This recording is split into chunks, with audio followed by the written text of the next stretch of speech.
Hey everybody, welcome to the New Market Alliance Church podcast, where you're invited to not just attend church or watch church or, in this case, listen to church, but actually go and be the church.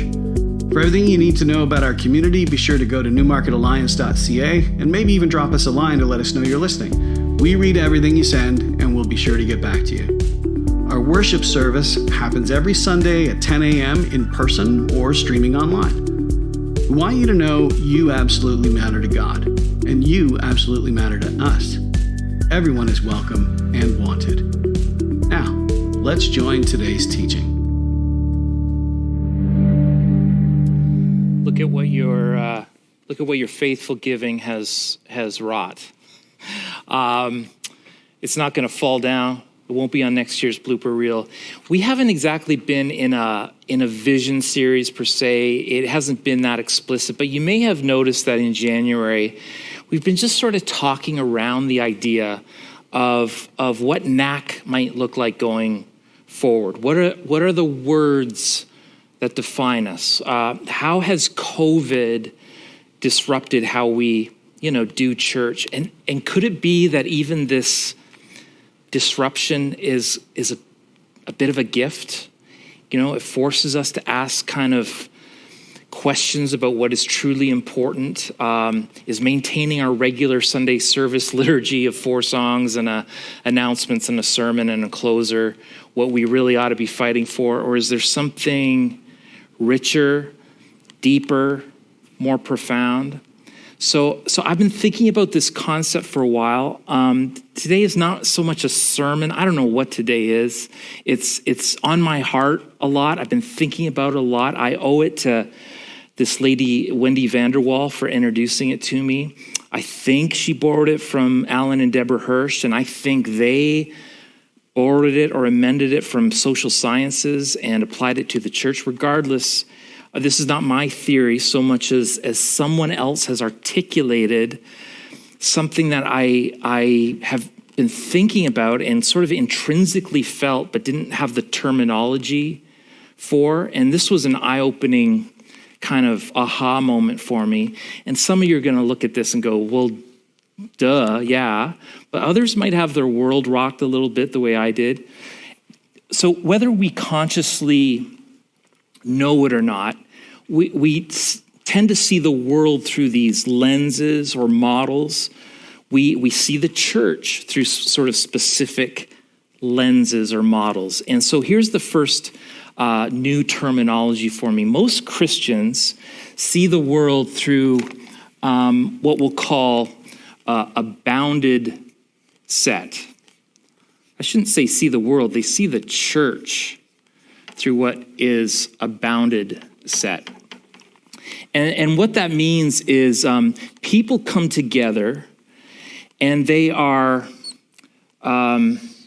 identified, you could say, by their strong boundaries. It determines kind of who is in the group and who is out of the group. Okay? So we think of this in terms of maybe the big C church, and we can have really clear lines, can't we, about who is in and who is out. And it's usually defined by, well, I'll call the three B's. Your belief, your behavior, and if you've got the right beliefs and the right behavior, then you get to belong to the in-group. If you believe certain things, if you behave a certain way, you belong as long as you stay kind of within these walls of acceptability. Now, is there a lot of diversity of thought and behavior to belong in here? Not really, right? In fact, if your beliefs start changing about something,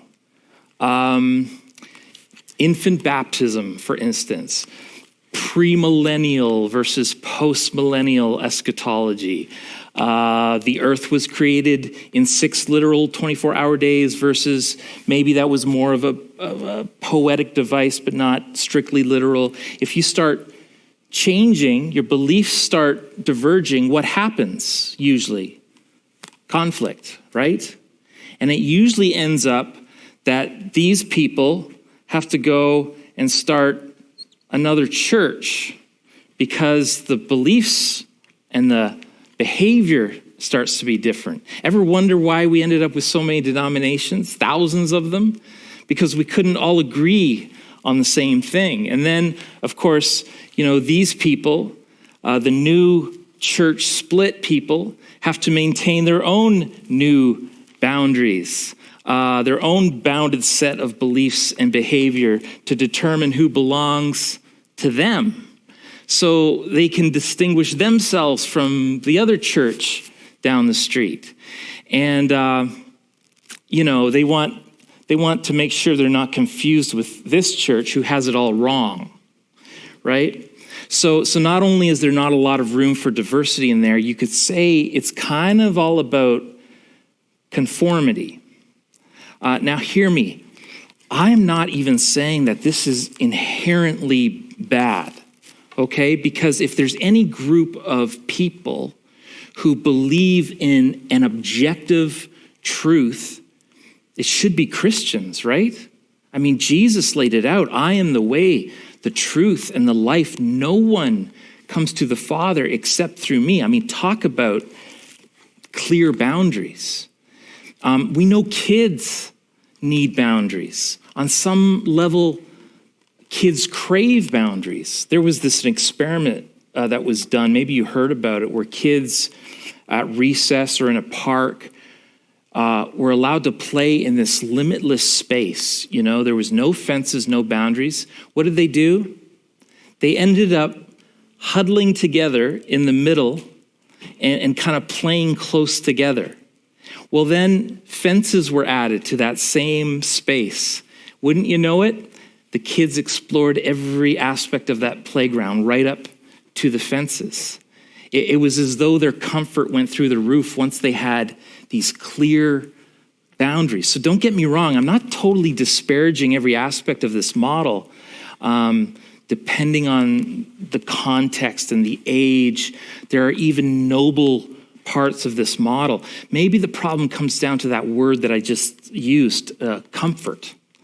Once we have our clear, bounded ideology and theology, it's much more just comfortable, to know who is in and who is out. If I have the right beliefs and right behavior, what is accepted and what isn't. I think fundamentalism, for all its rules and its strictness, might actually be easier. The traditions are laid out, the parameters are clear. You don't have to think too hard about it. To be spirit-led, to be open-handed, to be grace-filled, to not hold our certainty so tightly about everything, that means a lot more wrestling and contemplating and sometimes even getting it wrong. Now, within our own church, we probably have a diversity of beliefs and behavioral choices. Let's say alcohol. We would say that's probably a matter of conscience for the individual. And maybe we'll even give a little more leeway for diversity of beliefs. But in some churches, certain behaviors are not tolerated. You can't belong with certain behaviors. Now, one of the few things we know about our mission as a church from Scripture, and I say few things because it doesn't say much about what songs to sing or a lot about what kind of governance to have or whether to rent or lease or own or even have a building. It does say that we are to go into the world and make, somebody say it, yay, Chris knows, disciples. Hope I'm spelling right. We think of that as an evangelistic verse. It's really a discipleship verse. And discipleship is more all-encompassing of our mission as a church. But what we do in this model is we tend to send these people, from the in to the out, to drag these heathens back in, get them all cleaned up, and then send them out into get the heathens and bring them back in like that. And, we'll call them missions programs or evangelism programs. And, our task is to get these people who have a different set of B's, beliefs and behaviors and belonging, and clean them up, bring them in. And so that they're not behaving like they used to or believing what they used to. And so we want them inside where they believe the right things and behave the right way, and they belong to us now. And I know I'm oversimplifying this and maybe even being a bit cheeky, but this seems kind of familiar, doesn't it? A bit of an evangelical assembly line, draw them in, get them cleaned up, send them out so they draw others in. So this might be the prevailing model of church, at least in the West, and maybe the prevailing model of how you see church. And the question is this a biblical model? Or maybe a more fair way to put it is there truth in this model? Of course there is. But could it be that this model is missing something really important? I would even say that while there's truth in it, in my reading of the Gospels, it's this model that seems to be critiqued by Jesus. Because at its worst, this model, it lends itself to being religious people, okay? The Pharisees of our day. And it's a model that bases so much on what we do, on externals, on measuring up, behaviors, checklists, rules. You Pharisees, Jesus said, you have it down pat. You know the scriptures. You know them better than everyone. Your behavior is unassailable. You are the most morally upright. Your behavior's dang near perfect. But Jesus says something is rotten and dirty on the inside. People saying the right things and doing the right things and even believing the right things does not necessarily mean they are living the way of Jesus. We just assume that. And Jesus would tell these parables where the good crop and the weeds would grow up together. And one day we'd find out, oh, you guys who thought you were in are actually on the out. And those people that we thought were out were actually in. Why? Because Jesus looks at the heart. Now, I'm just going to pull this a little closer. There's a different model. It's called the centered set. The centered set model.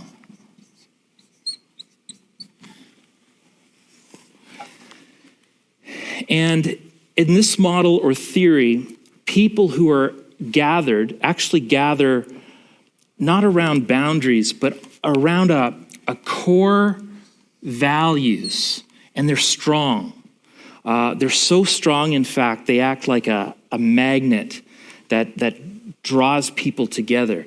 Not boundaries that keep people out, but more of a central core that draws people toward it.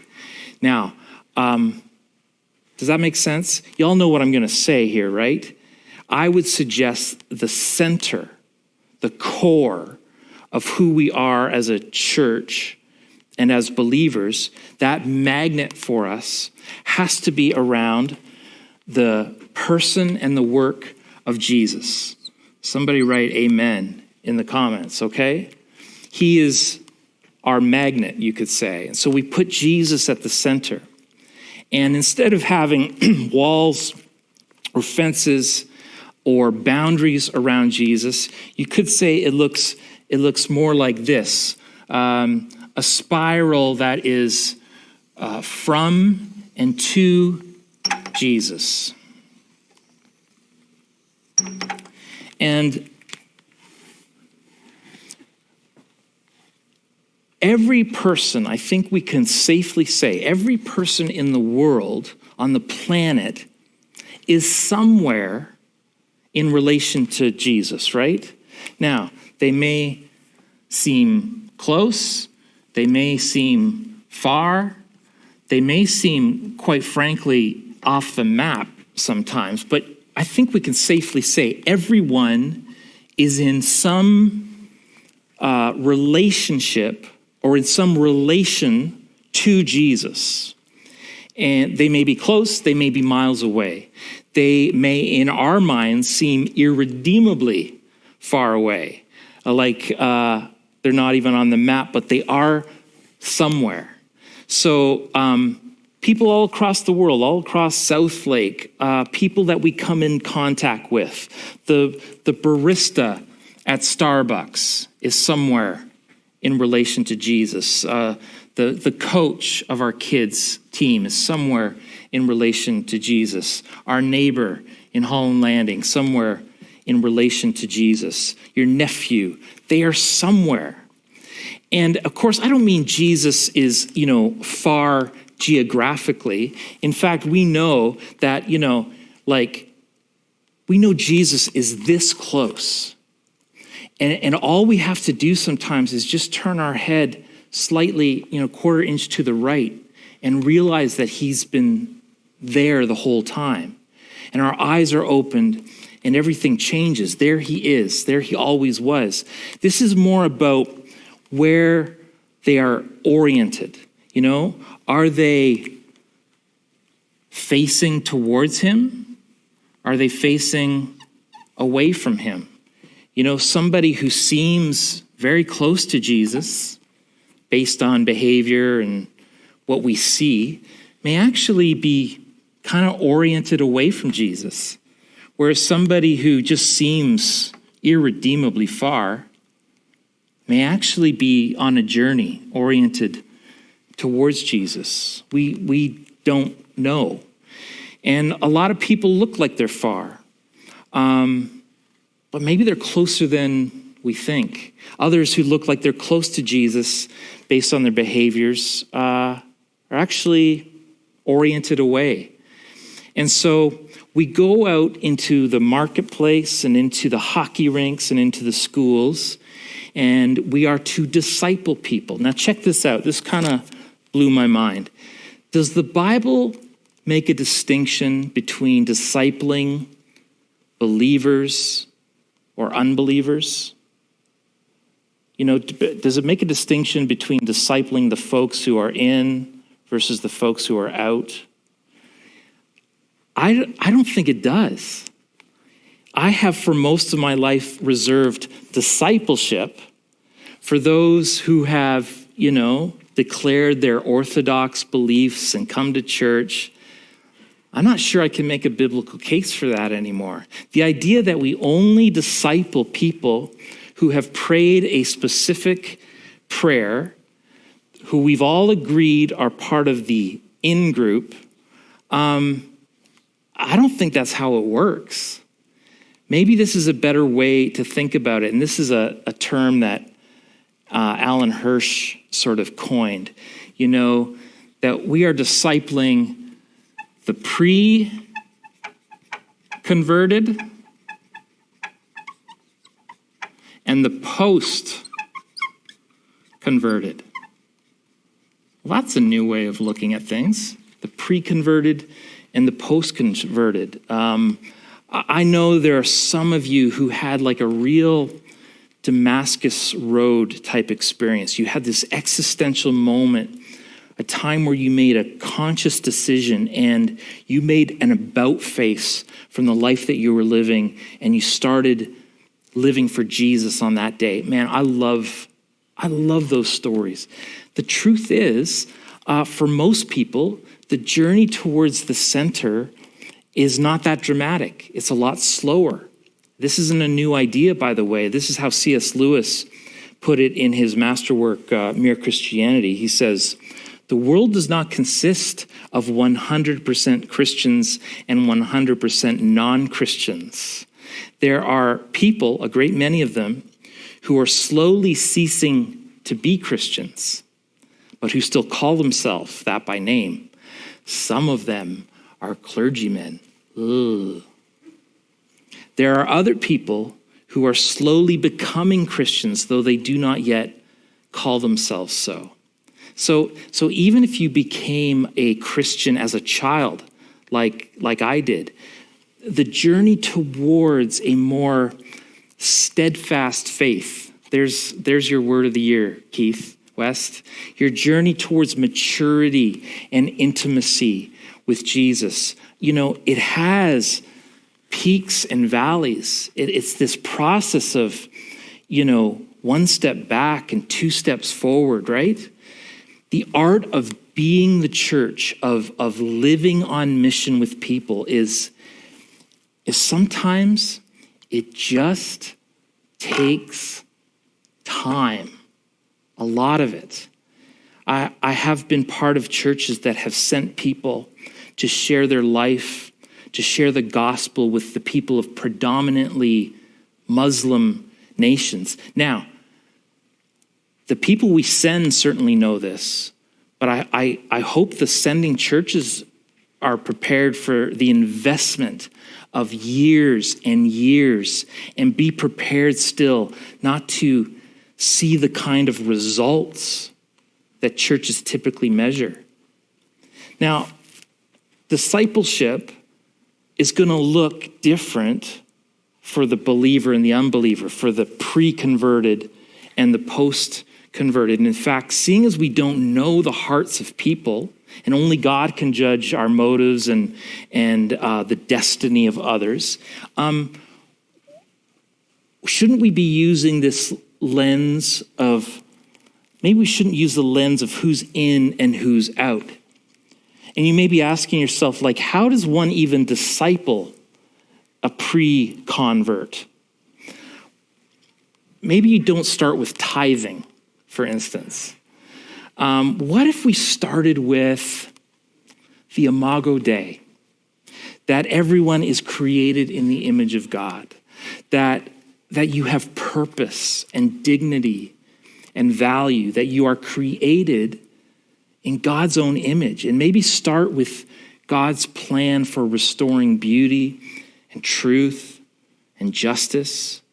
You think of people like Cassandra at Bridge North, Jackie at TLC, when they work with the women from those respective agencies, do you not think that they are discipling these girls? Now, whether or not a prayer of salvation is prayed, discipling is happening. It's starting. Seeds are being planted. And so until that day, our job is to keep loving them. And I'd say even if you can't pick the fruit, at least don't bruise it. You may have to think about that one for a minute. Now, discipling the post-converted. I suppose that's more like Imago Christi, okay? You could say we're helping others conform to the image of Christ, closer to the image of Christ. It's where we can be a little more pointed, hold each other a little more accountable, where discipling means we hold people to Christ-like standards. I don't know about you. Does that not take the pressure off a little bit? People's souls do not have never depended on us, on our work. Jesus said, if I am lifted up, I will draw people to me. And so if we lift Jesus up, We don't have to draw people. Jesus acts like a magnet, and he just draws people to himself. Here's a question for you. At what point did the disciples, yes, those disciples, those 12, cross over from the out to the in? Have you always assumed that they were in? I mean, read the Gospels, talk about wrong belief, wrong behavior. The same disciples who denied Jesus, the same disciples who Jesus had to say sometimes, "Get thee behind me, Satan." Same disciples who Jesus said, "Are you guys ever going to get this stuff?" They got to live with the incarnate, embodied Lord. And when did they ever cross over? When did they say the sinner's prayer? I'd suggest it wasn't as clear as sort of crossing over from out to in. I think it might have looked something closer to this. So what was it about Jesus, the only sinless person who ever lived? What was about his type of holiness that drew people to him, that magnetized and drew the hurting and the rejected and the messed up, the broken? They actually wanted to be around him. They were drawn to him. And what is it about the kind of holiness that Christians often embody that can have the equal and opposite effect of actually repelling people, shaming people, judging people? The kind of witness that would make some people avoid church at all costs.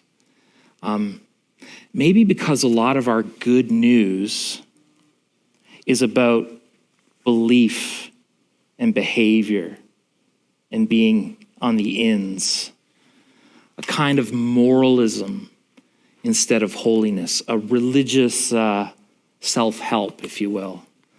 The type of holiness here that Jesus embodies, it was the type of holiness that is able to hang with everybody.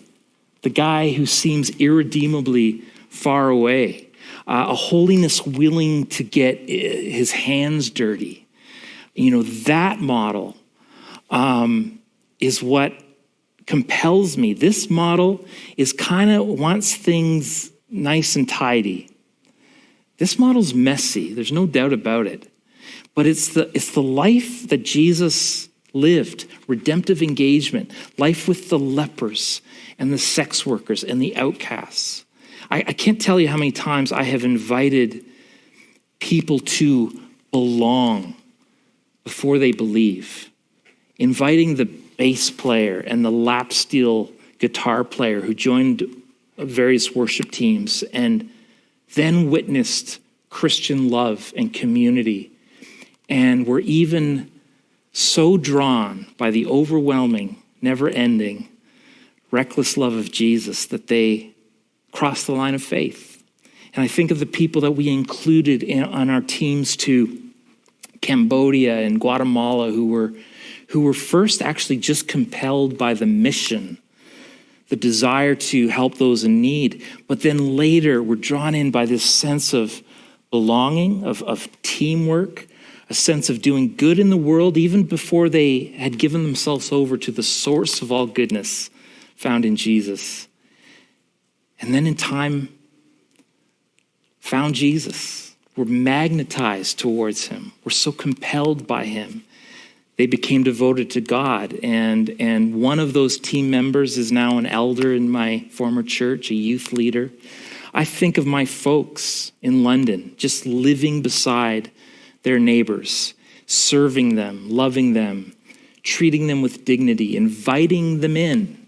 Some, not all, but some, after years of observing, asking questions, getting deeper, most of all, having the Spirit of God draw them, have crossed the line of faith and We've seen their life transformed and their future secured. It was years in the making. And it didn't involve holding signs on a street corner saying, turn or burn. The end is near. My wife, Vicky, is good at this. She just opens her life to those around her in her workplace. They're intrigued by her. They ask questions. I think of Chris and the Stosky family, who have been like a neighborhood parish in Holland Landing. Nothing preachy, but loving. Whether they knew it or not, were discipling their neighbors. I'll close with this. And this is the picture or illustration that resonates most with me. Maybe I should have even started with it. But here's how you might want to view this. There was a tourist who went to Australia and was looking at the sheep farmers. And there's all kinds of space in Australia, as you know. And the tourist was interested in why there was no fences anywhere. He asked the farmer, how do you keep control of these sheep? There's no fences anywhere. And here's what the farmer said. He said, we don't build fences. We build a well, and the sheep don't wander very far. Jesus is living water, isn't he? I would encourage us to dig wells, not fences. Lift Jesus up. And when the sheep wander, and guess what? Sheep will wander. They won't wander very far because they know where the source of water is. They know where the source of life is. Amen?